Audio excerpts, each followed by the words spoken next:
Mga ka-A to Z, babala po ngayong holiday season. May mga scammer na po na sangkot sa voice phishing. O yun po yung mga tumatawag sa inyong telepono at nagpapanggap na empleyado ng mga bangko. Nabiktima po ang isang depositor at natangay ang 350,000 pesos mula sa kanyang bank account. Idinulog na ng biktima ang kaso sa PNP Anti-Cybercrime Group para dumulog sa korte at mabigyan ng cyber warrant. Ang balitang A to Z exclusive ni Kim Salinas. Total is 350,000, 200,000 sa China Bank, and then sa RCBC naman na side is 150,000. Sa isang iglap, naglaho ang 350,000 pesos ng depositor na nagpatago sa pangalang Maui. Nakatanggap siya ng tawag noong December 2 mula sa nagpakilalang bank agent hinggil sa redemption ng credit card reward points. Aniya, hindi siya nagduda dahil alam ng caller ang kanyang personal bank details kaya nakampante siya.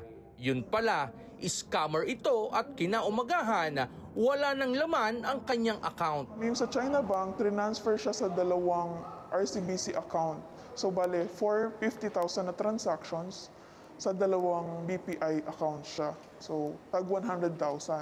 Yung sa RCBC naman, GoTime naman siya transfer. Tinawagan siya ng bangko matapos mapansin ang sunod-sunod na fund transfer. Na-block ang account pero huli na 350,000 ang nawala. Sinamahan ng balitang A to Z ang biktima sa Camp Crame upang maghain ng reklamo. Idinulog ang kaso sa Anti-Cybercrime Group. Case of phishing, we will ask the bank for the preservation and of course we will apply for the cyber warrant. We will also repair the case to our field unit in Region 4. Ayon sa PNP, biktima si Maui ng voice phishing, isang uri ng cybercrime gamit ang voice call. Ang pakay ng scammer ay makuha ang sensitibong impormasyon katulad ng password at credit card number. Hindi ako nagtaka for some reason. Parang pakiramdam ko na-hypnotize ako nung buong call na yun. Hindi talaga ako nagtaka.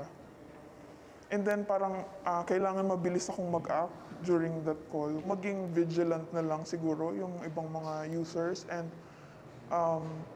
wag magtiwala agad. Even though kahit sabihin nila na alam nila lahat ng information mo.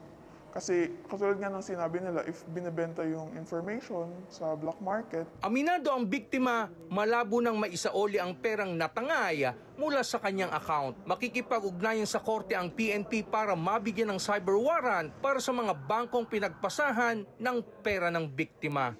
Para sa Balitang A to Z, Kim Salinas.